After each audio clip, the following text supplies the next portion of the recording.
Hello, j'espère que vous allez bien. Le but de cette vidéo, c'est de vous aider à proposer un meilleur café à vos clients. Alors après la vidéo, pourquoi 95% des cafés en hôtel et restaurants sont mauvais, je vous donne deux solutions pour vous aider à gagner votre indépendance. À vos tasses!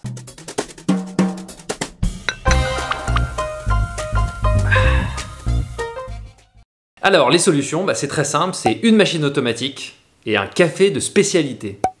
Et oui, parce qu'il y a deux écueils, le matériel et le café. Alors, on va commencer avec le matériel. Granulométrie, dose de mouture, volume en tasse, pression, température, ce sont les 5 paramètres que le barista doit toujours avoir à l'œil durant la journée. Et pour obtenir un café top, le barista il doit jouer entre ces 5 paramètres et donc très souvent il va devoir régler son moulin et sa machine. Et soit dit en passant, l'entretien d'une machine, c'est pas une fois par mois ou une fois tous les 2 mois, c'est tous les jours, minimum une fois par jour. Si jamais vous avez ce genre de machine et que vous ne faites pas ce que je viens de mentionner à l'instant, vous n'avez strictement rien à faire avec, quoi qu'en dise le commercial qui vous l'a vendu ou qui vous l'a loué. Alors c'est pas étonnant qu'on voit de plus en plus apparaître des machines à capsules dans les restaurants ou dans les hôtels. Pour la facilité d'abord, parce qu'il y a parfois des turnovers importants au niveau des équipes, donc expliquer le fonctionnement d'une machine à capsule, c'est vraiment, faut pas avoir fait bac+4 pour comprendre, on appuie sur court si on veut un café court, long si on veut un café long. Pour l'entretien également, il y a juste une pastille à mettre ou un petit peu de produit, et aussi pour la régularité du café. Bon là on touche un peu à l'industriel, mais vous retrouverez toujours la même qualité en tasse. Le seul problème, le seul hic avec ce système-là, c'est que vous avez un café qui déjà n'est pas bon et surtout qui est unitairement très cher.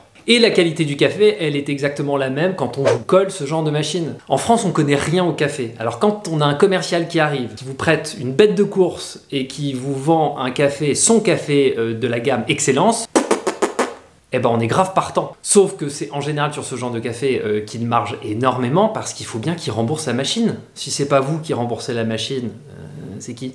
Alors moi je vous conseille deux choses. La première chose que je vous conseille sur le café, c'est un café, il faut prendre un café de spécialité. C'est un café qui va vous coûter entre 18 et 20 € à peu près le kilo. Vous pouvez faire 120 tasses. C'est un café qui respecte les producteurs, qui est traçable et surtout qui est délicieux parce que derrière le café de spécialité, vous avez un système de notation qui est très pointilleux, très carré. Et en matériel, moi ce que je vous conseille, c'est une machine dite automatique. Machine automatique, c'est une machine où on n'a pas grand chose à faire, type DeLonghi.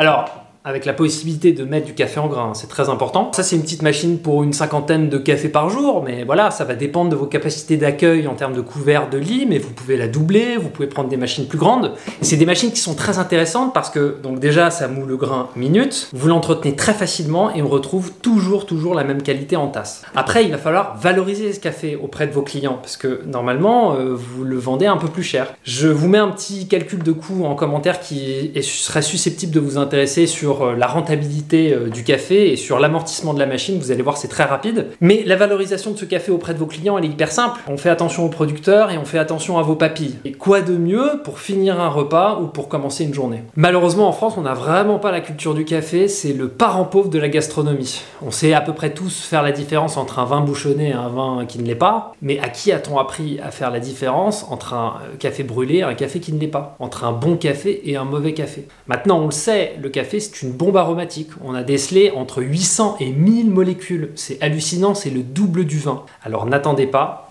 agissez. Merci beaucoup de m'avoir suivi, prenez soin de vous et surtout, n'oubliez pas de prendre du plaisir.